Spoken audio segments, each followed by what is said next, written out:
नमस्ते दोस्तों, कैसे हैं आप लोग? तो दोस्तों आज हम पढ़ने वाले हैं मोटू पतलू की कॉमिक्स मोटू पतलू और अंगूठी का हंगामा कॉमिक्स का भाग 2। आम आदमियों की तरह कहीं आराम से क्यों नहीं पड़ा रहता एक कोने में। क्या कहा? आम का पापड़ पड़ा है किसी भगोने में? मुझे दे दो, मैं खाऊंगी आम का पापड़। अरे ओ खरबूजे के पापड़, अपने सीने में लड़की का दिल लगवा कर लड़की तो बनी गया। अब यह बता, तेरा यह बहरापन कैसे दूर होगा? तेरे कान के छेददान में कोई चुएदानी घुसानी पड़ेगी क्या? अरे देखियो, मुझे क्या हो गया? दिन में तारे क्यों नजर आ रहे हैं? तारे क्या जी, फिल्मी सितारे नजर आएंगे। सामने सिर पर बाल उगाने वाली दवा लगाने से पहले ही सिर पर बाहर आ गई है। कुछ देर बाद उन्होंने फैसला किया कि कुछ देर वह घर पर आराम कराए, फिर दोबारा आकर घसीटा राम की हालत देख जाएंगे। पता नहीं ये दोनों मुझसे नाराज क्यों रहते हैं। कुछ देर बाद वह जैसे तैसे करके पतलू को घर छोड़कर डॉक्टर झटका के क्लिनिक की ओर रवाना हुए। क्या लो, यह निकल आई तुम्हारी अंगूठी। इसके लिए मुझे घसीटा राम का पूरा गला काटना पड़ा। वाह वाह, मजा आ गया। 1.5-2 रुपए से कम की नहीं, कितने आराम से वह इसे अपने गले में फंसाए बैठा था। हो सकता है इसका ताला खोलने पर इतना बड़ा खजाना मिले कि मेरी किस्मत चकाचौंध हो जाए। काफी देर बाद उस हटेजी की बोली मास्टर गजीटाराम के हक में गई। अरे खोल के दिमाग, इसमें क्या है? अरे परे हटो, कहीं खजाना देखकर तुम्हारा हार्ट फेल हो गया है तो आसपास कोई डॉक्टर भी नहीं है। लीजिए साहब, अब ये पुराना महल है, बहुत सस्ते दामों में जा रहा है। महल क्या, पूरा किला है जिसके बाद साथ 4 डाक बंगले जुड़े हैं। झोपड़ों में रहने वाले अब महलों का ख्वाब पूरा कर सकते हैं। बोली शुरू कीजिए। पतलू, मेरा दिल कह रहा है यदि हम इस महल को खरीद लेते हैं तो हमें अवश्य मुनाफा होगा। मेरे विचार इस महल की कीमत 2 लाख रुपए होगी, मगर फिर भी इसकी सस्ते में सस्ते दामों में खरीदने की कोशिश करेंगे। मेरे विचार से इसकी बोली 10,000 तक लगा दो। भगवान ने चाहा तो हमें अवश्य मिल जाएंगे। 1,000 रुपए? क्या कर रहे हो? यह भूत महल है, कोई 50 रुपए भी नहीं देता इसके। 2,000, 2,500, 2,501, 2,502, 2,503। बोली, तुम्हारे नाम छूट गई, महल तुम्हारा हो गया, पैसे निकालो।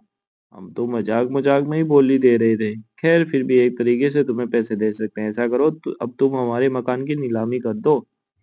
मोटू का मकान जा रहा है भाई, वो बहुत सस्ता, कौड़ियों के दाम। कौड़ियों के दाम? हराम का माल है क्या? बोली बढ़वाने के लिए चेलाराम ने अपने मन से ही बोली लगानी शुरू कर दी। 1,500 रुपए, 2,000, 2,200, 3,000, 3,001, 3,002, 3,003। लीजिए, ये मकान आपका हुआ। यह कमीशन काट कर लीजिए 400 रुपए, और यह लीजिए महल का पता, और यह रही महल की चाबी। महल भी सामान समेत बिका है और आपका मकान भी। अरे वाह, कितना सुंदर नजर आ रहा है महल। सचमुच मोटू, तूने पहली बार कोई अक्लमंदी की खरीदारी की। यह दरवाजे पर कौन खड़ा है? मैं यहाँ का चौकीदार हूँ जी। इस महल को जो भी खरीदता है वह मुझे ही चौकीदार रखता है, क्योंकि मैं यहाँ की हर बात से परिचित हूँ। इन बातों में कोई खास बात भी है क्या? जी हाँ, पिछली बार जो यहाँ के मालिक थे ना, वे केवल एक ही दिन इस महल में जीवित रह पाए थे, क्योंकि यहाँ भूतों का निवास है। यही कारण है कि यह महल आपको इतना सस्ता मिल गया। रात होते ही यहाँ महल में छम-छम की आवाजें आने लगती है और दीवारों पर साए से नजर आते हैं। फिर क्या होता है? बस फिर क्या, कुछ ही देर में इस महल के मालिक का दम घुटने लगता है और देखते ही देखते वह दम तोड़ देता है। इन्हीं सब बातों को जानते हुए मैं शाम सोते ही साथ के मकान में चला जाता हूँ। हाय राम, यह तो वैसी चीखों की आवाज आ रही है, अब क्या करें? बाप रे, ये साया तो मेरी ओर आ रहा है। हे भगवान, आज की रात बचा दे, कल हम यहाँ से भाग जाएंगे और तौबा करके फिर कभी यहाँ नहीं आएंगे। यह दरवाजे पर खटखट की कैसी आवाज आ रही है? मुझे लगता है कोई आया है, जाकर देखूं। दरवाजा खोला तो वहां 2 अजनबी खड़े थे। आप कौन है? हमने आज ही ये महल खरीदा है, आप बताइए यहाँ कैसे आना हुआ? हम लोग भिखारी है, रात गुजारने के लिए एक रात यहाँ रुकना चाहते हैं। बड़ी खुशी हुई आपके यहाँ आने पर। आपके पास बंदूकें हैं, इससे कुछ जान में जान आएगी। हम तो यह महल खरीद कर फंस गए हैं। दरअसल तो हम जेल से भागे 2 डाकू पकड़ने के लिए घर से निकले थे। अब उन्हें पकड़ने में 2,000 रुपए का इनाम मिले तभी हमारा यह महल खरीदने का घाटा पूरा होगा। शिकारी भाई, तुम्हारे पास तो बंदूकें भी है, क्या तुम डाकू पकड़ने में हमारी मदद सहायता करोगे? क्यों नहीं, क्यों नहीं। कमरे के दूसरे कोने में। यह कौन बेवकूफ आप फंसे यहाँ? यहाँ के नए मालिक है। आज रात को जरा ध्यान रखना, क्योंकि यहाँ भूतों का डेरा है, और अगर डाकू आस पास कहीं आ जाए तो आप हमारी सहायता कर दोगे ना? हाँ, क्यों नहीं? यह महल तो हमने यूं ही खरीद दिया, असल में तो हमारा काम डाकू पकड़ना है। अंतिम घड़ी तक साथ दोगे ना जी? अंतिम घड़ी तो बहुत दूर नहीं है, कहो तो अंतिम घंटा घर तक आपका साथ दे दें। चलो, अब डरने की कोई बात नहीं, अगर डाकू आ भी गए तो उनसे भी मुकाबला कर लेंगे। तो हमारे पास बंदूकों से लैस शिकारी है। अब यह सब हमारा साथ अवश्य देंगे। साथ के कमरे में हमारे छुपने का यह सबसे अच्छा ठिकाना है। हमने दूर दूर तक यह बात मशहूर कर रखी है कि इस महल में भूत रहते हैं। उस्ताद, कहो तो इन्हें अभी ठिकाने लगा दें, हमें पकड़वाने के मंसूबे बना रहे हैं बेवकूफ। नहीं, हमारे सब आदमी मारे गए, हमें इन आदमियों की जरूरत है, यही काम आएंगे। पर ये बेवकूफ तो उल्टा हमें मरवा देंगे किसी दिन। गैंग के दूसरे साथी बेवकूफ होने चाहिए और अकल होनी चाहिए केवल बॉस के पास। अब हमें बहुत ही ध्यान से काम लेना है। इन्हें हम पर जरा सा भी शक हो गया तो सब बेड़ा गर्क हो जाएगा। आप सही कहते हैं बॉस। दूसरे कमरे में घुंघरू की छमछम की आवाज़ ही कि फिर से आने लगी। यहाँ अवश्य कोई भूत है। हिम्मत से काम लो और पूरे महल की तलाशी लेकर, कुछ होगा तो पता चल जाएगा। आवाज ऊपर से आ रही है, चलो ऊपर चलकर देखें। ऊपर पहुंचकर, अरे, यहाँ तो कोई भी नहीं है, चलो साथ के कमरे में देखें। यह कमरा भी बिल्कुल खाली है। न जाने कहाँ से बिल्ली की म्याऊं म्याऊं की आवाज आ रही है। कोई भूत वूत नहीं, तुम नीचे जाकर सो जाओ, मैं यही गैलरी में आराम करूंगा। नींद तो नहीं आ रही, चलो यह किताब ही पढ़ लेता हूँ। अरे बाप रे, ये ना जाने किसकी परछाई है। ओए मेरी माँ, अरे कहाँ है पतलू के बच्चे? इस कहानी में लिखा है कि एक पुराने महल में गिलहरी जैसे दो दांत वाला भूत रहता है, जिसके कानों के बीच में प्याज की जड़ों जैसे बाल थे। आगे लिखा है कि एक बिल्ली है। ये कैसी आवाज है? जैसे ही चेलाराम मुड़ा, अरे मेरी माँ, सिर पर पाँव रखकर भाग ले मेरे मिट्टी के सिर। अरे, तुम यहाँ छुपे हो? ये मेरी जान पर बनी पड़ी है, मैंने वही बिल्ली देखी जिसमें प्रेतात्मा भटक रही है। अचानक सोफे के पीछे बैठी बिल्ली चीख पड़ी। उसकी चीख इतनी खौफनाक कि सारा महल गूंज उठा। अब तक मोटू बिस्तर से निकलकर कुर्सी पर बैठा था, मगर बेचारे की किस्मत में चैन से बैठना नहीं था। इतनी भयानक बातें तो काउंट ड्रैकुला की कहानी भी नहीं पड़ी। मेरा तो सिर चक्कर खा रहा है। तेरा सिर चक्कर खा रहा है, पर मेरे सिर के ऊपर यह कौन चक्कर खा रहा है, जरा देख तो सही। शोर सुनकर अब तक डाकू वहां पहुंच चुके थे। यह शोर कैसा मचा रखा है? अरे, तुम्हें शोर की लग रही है? यहाँ जान निकल रही है। अरे, डर क्यों रहे हो? यह तो हमारी पालतू बिल्ली, हमारे होते हुए तुम्हारा कुछ नहीं बिगाड़ सकती। ये शिकारी भाई तो डाकू है। डाकू सुरेंद्र सिंह और महेंद्र सिंह, अब हो गया अपना कबाड़ा। और इन्हीं से हम डाकू पकड़ने की बातें कर रहे थे। जान बचानी तो भाग लो यहाँ से। अरे, छुपने के लिए इस साथ वाले कमरे में घुस जाते हैं। चलो फौरन उनका पीछा करो, भागने ना पाए। बहुत अच्छा सरदार। दूसरी ओर, अरे यहाँ तो बारूद, हथकड़े और कारतूस रखे हैं। यहाँ तो गोला बारूद का स्टोर बनाया है डाकुओं ने। पैरों के निशानों से पता चलता ही वे इस गोदाम में गए हैं। चुपचाप बाहर आ जाओ, वरना बेमौत मारे जाओगे।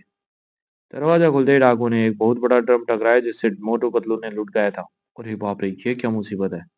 थोड़ा और दूसरे ही पल हाल देखने लायक था। ड्रम टकराने से जो उसमें बारूद था वह फट चुका था और डाकुओं की हालत देखने लायक थी। वह बुरी तरह जख्मी हुए थे।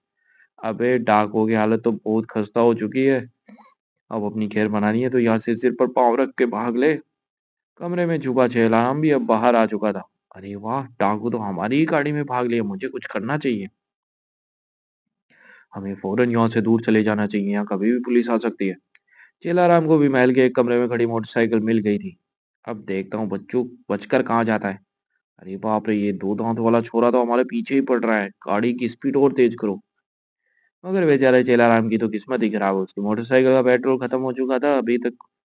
अभी वह निराश होकर लौट ही रहा था कि अचानक उसकी निगाह सड़क पर पड़ी। अरे वाह, बन गई बात।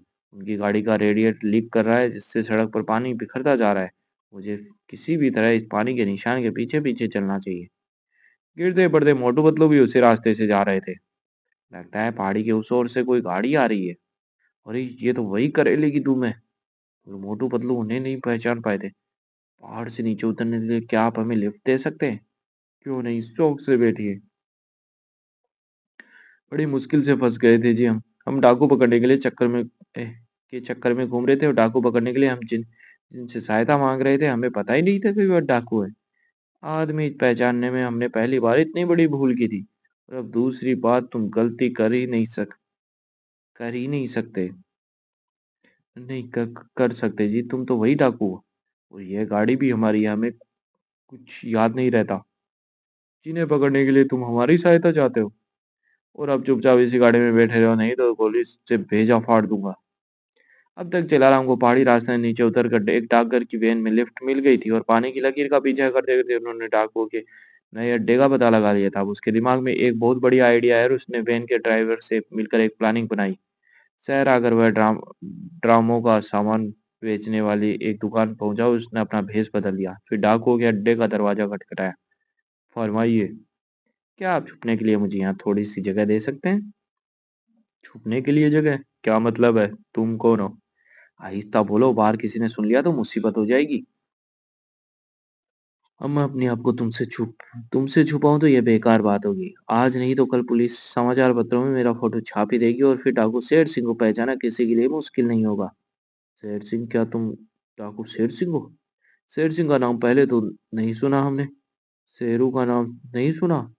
वह तो सुना है, बहुत पहले राज राजस्थान का डाकू था।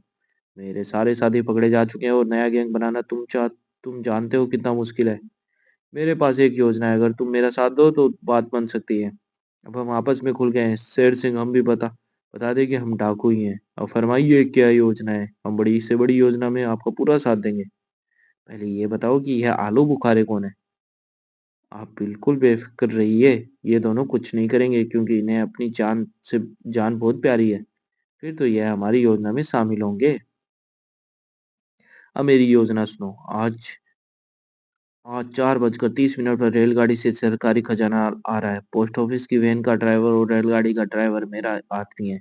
तुम पोस्ट ऑफिस की वैन में रखे पत्रों के बोरों में छुप जाना। जब वे बोरे रेल में रखे जाएंगे तुम भी रेल में पहुंच जाओगे। बस सिक्योरिटी गार्ड को बेहोशी की दवा सूंघा अगर बेहोश कर दे रहा, निश्चित समय पर गाड़ी जंगल में रुकवा दी जाएगी और यही खजाना उतार दिया जाएगा। सच में उन डाकू चेलाराम पर जरा सा भी शक नहीं हुआ और बेखट के उसके अनुसार काम करने लगे। तुम दोनों मोटे और पतले आगे वैन में पहुंच जाओ और बाकी डाकू पीछे बैठ जाएंगे। दूसरे ही पल तीनों डाकू वैन में सवार हो गए।